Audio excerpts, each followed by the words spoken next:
So you might wonder what it was like going to graduate school as a 40-something. Um, it was hard. It was really, really hard. There was a lot of role strain because I had 4 children. They were all in grade school, you know. One was getting into high school. That was after I was already going into my PhD, but they were all really they were in grade school, so I had a lot going on at that time, and I still needed to carve out some time for me to study and to write the papers I needed to write. I had deadlines, I had term papers due, and I was also teaching part-time, so I was super, super busy during that time, but it was a great time nonetheless. I really wouldn't want to miss it because it gave me a sense of intellectual purpose. It gave me a reason to get up early and to accomplish something really substantial for myself. I wouldn't want to miss it for anything. It was a great experience for me. As hard as it was, it really gave me a sense of accomplishment. And I didn't do it so much in pursuit of a career. I did it more as a personal accomplishment. That was really my main goal, because I never had plans to get divorced, but I had a real intense need to grow intellectually, and I needed to keep going with something. It really fulfilled me, and it brought a lot of joy to my life too. And just being on campus and being around other students and being around an international community and a very supportive community in general, it was my refuge in a way. It felt like a refuge. It felt like I could just be myself and not be the mom Doris. I could be the student Doris. I could be myself. I could just be a student there, and it just felt super good. I loved eating lunch by myself, sometimes with my friends, but a lot of times I just ate by myself, and I just enjoyed that me time. I enjoyed going to a coffee shop and reading a paper or reading a journal article or reading books. And I've always really loved reading, and that was just the best. And I was just so thirsty for knowledge, and it was so exciting for me. I got my degree in linguistics, and I can't remember if I've already mentioned. Oh yeah, I have mentioned. In my very first video, I mentioned that I speak 7 languages. I've always really been interested in languages. I might make a video about just that. But to me, getting those degrees it was my internal validation. It meant accomplishing something for myself, not just for the family, and not contributing to other people's careers and doing things for other people. It was something that I did for myself. So it was kind of like my hobby. It was kind of like my me time, but it was also purposeful, like it gave me a reason to wake up in the morning and study and get a lot of things done before the kids got up, and then also again after they went to bed, but I was trying to be as present as I could be while they were little and while they were at home after school and all that. I was always there. I was there with them. I didn't really have any night classes. I took my classes. I tried scheduling them around their hours as much as possible. And so I was in school while they were in school. And for the most part, that worked out super well. I only took one later in the day class on Wednesdays. And sometimes it meant having to get a friend to help me pick up the kids, or having them asking for another parent for a ride. I always made it work somehow, and I remember I had some friends that would help me, with the kids. If I had a term paper due, they would step in, and I was so grateful for my social network, because that's really what helped me so much. I didn't get a lot of support from my own husband. It was more of a passive acceptance rather than an active support. So yeah, that was a little bit challenging for sure. But you know what? It didn't hold me up. It made me even more determined. The fact that I couldn't really count on him for other than, I mean, he did, I'm not going to say he wasn't supportive. He was in some ways. He helped me out. If I had papers that I needed to write, he would order Uber Eats, he would order food, and he would always, help me with the tuition and all that, which in-state tuition wasn't that bad. And it was really a drop on a hot stone compared to the amount of money he spent on his own hobbies. And to me, it was a hobby, and it was meaningful, and it was definitely also now an investment in me. Now that I'm going through a divorce, it was an investment in myself, and I'm really glad I did it, because now it's kind of like weatherproofing my life. And I mean, if I hadn't done that, I don't know what I would do right now, what I would do for work. I'm able to teach now, and I'm able to find work again, and provide meaning and professional recognition in my life. And that is really huge to me. It's a big deal, because it's allowed me to also develop a professional reputation. Even though I worked in my husband's business for the last 5 years, I can fall back on my degree now, and I can do something of my own. I can teach, I can give private lessons. Just this evening, I got a request for private lessons from an acquaintance. And so it's really nice to be able to have value again, professional value, and it fulfills me. It makes me happy. It makes me happy to have credentials that I can utilize now. So yeah, and it's also, I guess it's because there's this societal expectation of giving up your whole life for raising a family. Like my mother-in-law said to me, "Why would you do that? You're a doctor's wife." Well, I kind of wanted to be a doctor. I kind of wanted to make my doctor a husband. I kind of wanted to make my husband a doctor's husband too. I kind of wanted to make my husband a doctor's husband too, not just being a doctor's wife, but making him a doctor's husband. And that felt really cool, but it also sounded strange. It sounded wrong, like a doctor's husband. Like, it's so funny how that just doesn't sound right, does it? A doctor's husband. Yeah, that just sounds weird. But the other thing that I love about having accomplished that doctorate is that I'm not defined as a Miss or Mrs. anymore. I'm a doctor, and it's a gender neutral term. And at least in English it is. In German it's Frau Doktor. It's another prefix, which is the gendered prefix. So yeah, being a doctor, it's like, one of my friends sent me a picture when I graduated, and it was a t-shirt printout. Actually, I should have gotten that t-shirt. It said Miss or Mrs. with a question mark, and then the answer was doctor. And that felt so good too. I was Dr. Torres now. And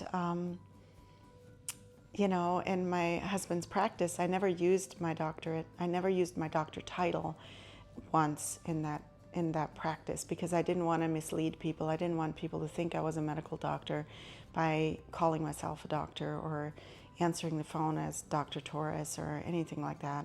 I really did not want that. But to this day, it sounds strange when people call me doctor. It feels great when I hear it, but for the longest time, I didn't think it was about me. I thought it was about my husband, because I was so much more used to hearing his Dr. Torres than my own, that I'm still now internalizing this new title of mine.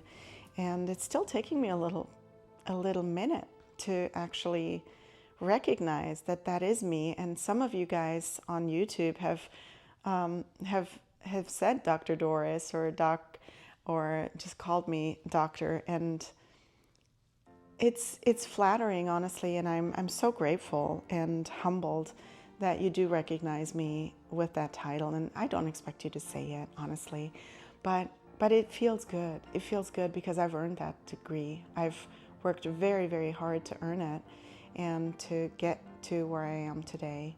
And it meant a ton of sacrifices. It meant a lot of giving up a lot of free time, giving up social time, giving up happy hours, giving up time with the kids, giving up time with my husband, giving up time.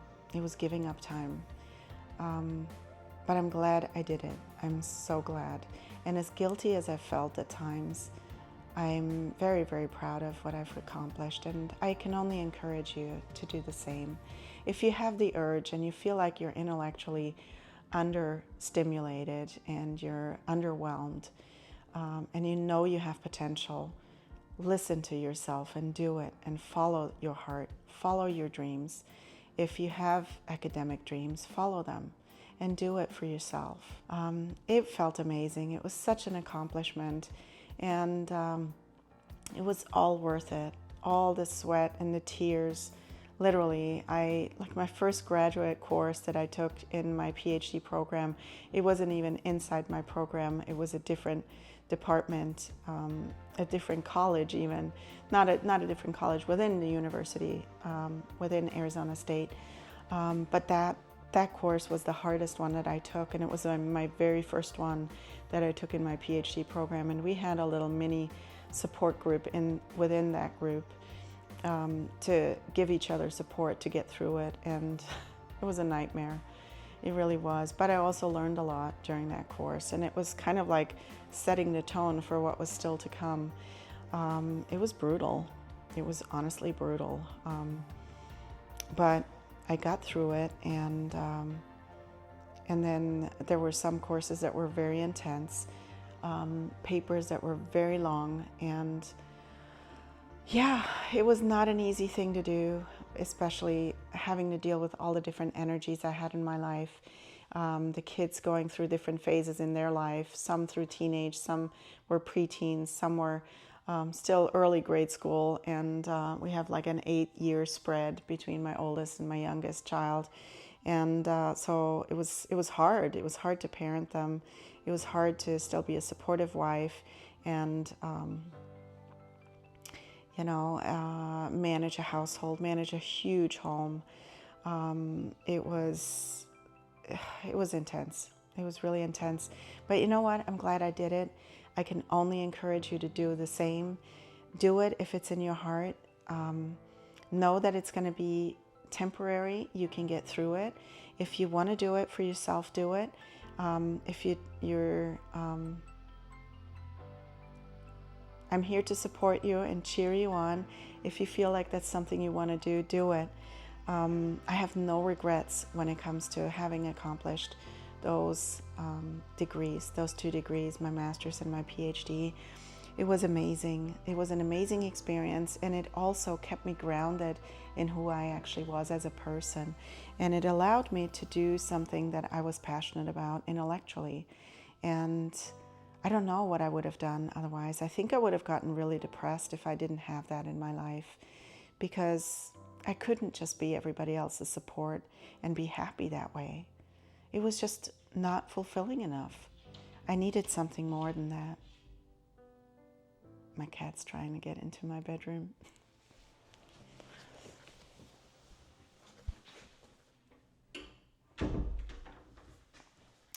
You're feeling locked out? So yeah, so I can only encourage you to do something similar if that's what you feel like doing. If you have that urge, but you're worried what other people think, if you're worried about having to give up too much, if you're worried about the guilt that you might experience, you probably will experience some guilt, especially as a mother. You will experience some guilt, likely. But it's worth it. It's worth the guilt.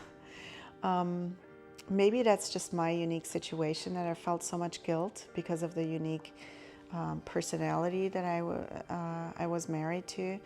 But I also think that there is an inherent guilt in our pursuit of our own dreams, and it shouldn't be that way. I think the times are changing, but it really shouldn't. We shouldn't have to feel this way if we want to accomplish something great, and if we want to accomplish our own goals. There should be a compromise possible always, and if you feel like you have to elbow your way through, you have to really look at the relationship you have also, the kind of support you get, and whether that's really a healthy setup for you and a healthy relationship. It definitely highlighted some of the toxicity in my own marriage, and it highlighted some challenges even more. It exacerbated some issues we were already seeing and having, and it definitely created more strain in a way, but it also was necessary for me to be fulfilled and live my life on my terms as well, within the confines of a family system. I'm glad I did it, and I can only encourage you to do it too. If you feel like doing it, do it. Do what is in your heart. Don't hold back. Don't wait until you're 50. Do it earlier. Yes, it's going to mean some sacrifices, but do it anyway. Get a support system. Reach out to your friends and see if they can help you with it, because most friends want you to succeed. They want you to do well in life. And for me, having those friends in my life was crucial. It was absolutely crucial when I didn't have very much support within my own family. It was so helpful to have some friends that really had my back and really were there for me and showed up and helped pick up the kids when I needed to be in class, and helped with the things that they could help with when I had a term project and I had a term paper due, and it was due the next day, and I had to I was like ready to lose my mind. I had many moments like that where I literally thought, why am I doing this? Why am I torturing myself like that? But then again, the reason why was so much greater than the torture that I was experiencing. I'm so glad I did it. That's all I can say. I'm glad I powered through it. I grew very much as a human being and as a mother and as a woman. It gave me the confidence to show up as Dr. Torres now to the world, and I worked hard for it, and it just really changed my life. It changed my life for the better, and it gave me the confidence to feel valid and to feel valued as well. It was a good thing, and all I can do is encourage you to do the same if you want to do that. If you want to do something else, if you want to pursue a hobby, if you want to do something, even if it's not approved by your spouse or by your kids, maybe if they laugh at you, even if it's YouTube, anything that you want to do that is in your heart to do it. It's your life, and life is so short, and we've got to do what's in our hearts. We have to do that. We have to prioritize our own passions, our own desires, our own dreams, because no one else is going to live those dreams for us. Everybody else is going to live their own dreams, and you're going to be left in the dust if you don't live your own life, and if you don't pursue your own dreams, and if you don't have your own goals. Other people will have goals for you, and they'll make sure that you're busy enough to not keep your own goals a priority and to not accomplish them. So again, kudos to you for wanting to accomplish something, and if you're perfectly content being a stay-at-home mom, more power to you. I don't condemn it by any means. I think it's a very, very undervalued role that we fulfill as women, but it wasn't enough for me. I needed something more than that, and I'm glad I did it. I'm really, really glad I did it. So that's it for today. I hope I see you in my next video. Thank you for being here with me. And please hit that like button if you could. It really helps my videos get pushed out more, and it really does help grow my channel, and I would love to help more people with what I have to say. So thank you for being here. I really appreciate it, and I will see you soon. Thank you again. Bye-bye.